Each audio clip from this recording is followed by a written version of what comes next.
O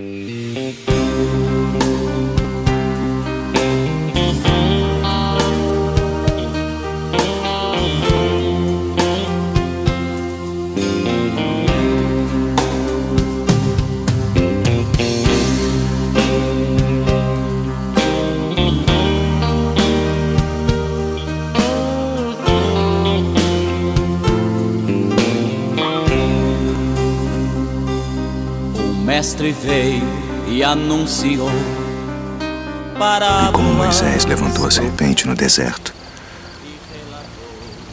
assim importa que o Filho do Homem seja levantado,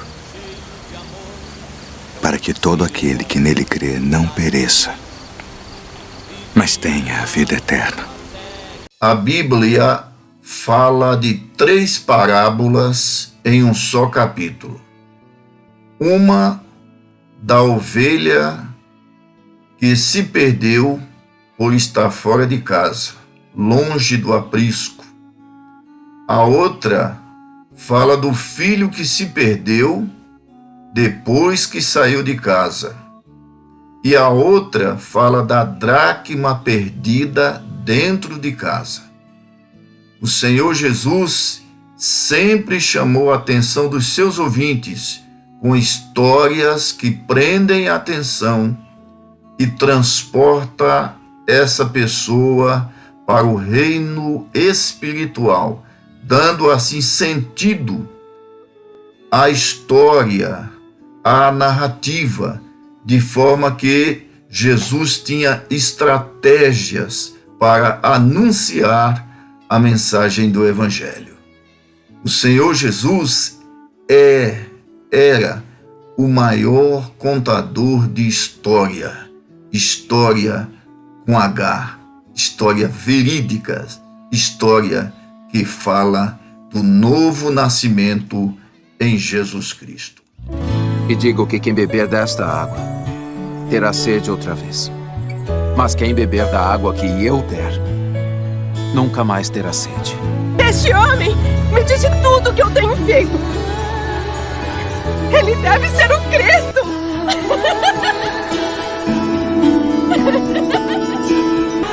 Meu Deus! Era um homem que me disse tudo o que eu tenho feito.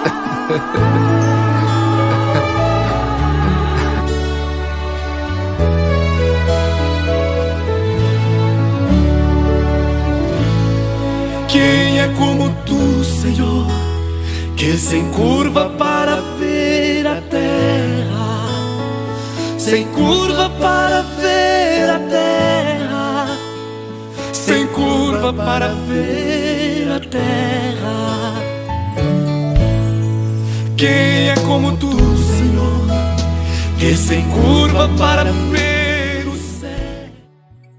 Em virtude do uso do tempo, ou seja, em ter o tempo escasso, como eu já anteriormente falei, o Senhor Jesus se utilizou de parábolas em função do uso do tempo presente, a versão que nós encontramos para entender melhor o que Jesus queria dizer e isso que fosse afixado na mente das pessoas. Por isso o Senhor Jesus se utiliza tanto de parábola como a parábola do grão de mostarda. Jesus pega um sentido figurado, uma hipérbole, para demonstrar o sentido das coisas celestiais. Isso está inserido no Evangelho de Mateus, no capítulo 13, no caso da parábola do grão de mostarda.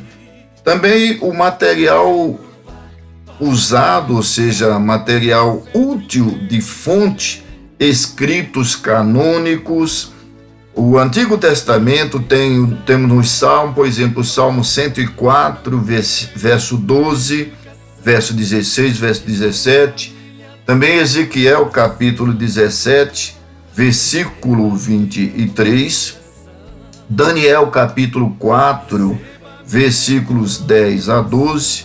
Já no Novo Testamento, nós temos o assunto em Mateus, capítulo 17, versículo 20.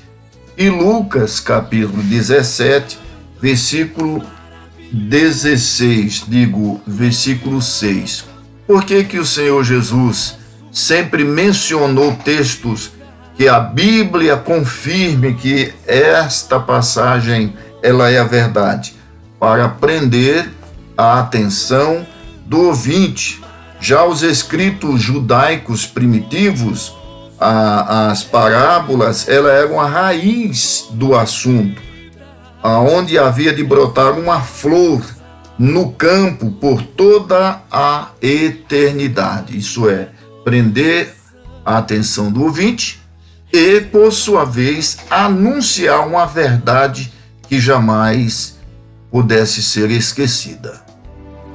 E Jesus, tendo saído da casa naquele dia, estava sentado junto ao mar. E ajuntou-se muita gente ao pé dele, de sorte que, entrando num barco, se assentou, e toda a multidão estava em pé na praia.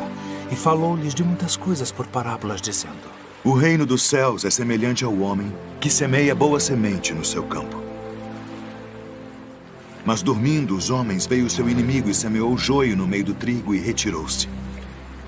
E quando a erva cresceu e frutificou, apareceu também o joio. E os servos do pai de família, indo ter com ele, disseram-lhe: Senhor, não semeaste tu no teu campo boa semente?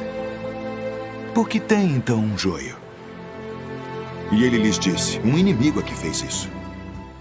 Esta parábola em Lucas 18, mencionada, onde o Senhor Jesus menciona o juiz iníquo.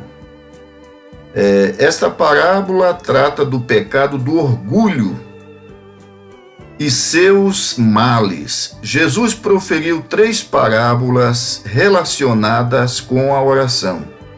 Esta é uma delas. As outras 2 são o amigo importuno e o juiz iníquo, todas estas em Lucas. O fariseu da parábola tinha religião e religiosidade, mas voltou vazio do templo, porque tudo quanto ele aprendera ou apresentava era uma mera aparência, estando seu coração tão somente cheio de orgulho e de autojustiça, ele apenas parecia justo diante dos outros, mas no seu coração nem amava a Deus nem ao próximo.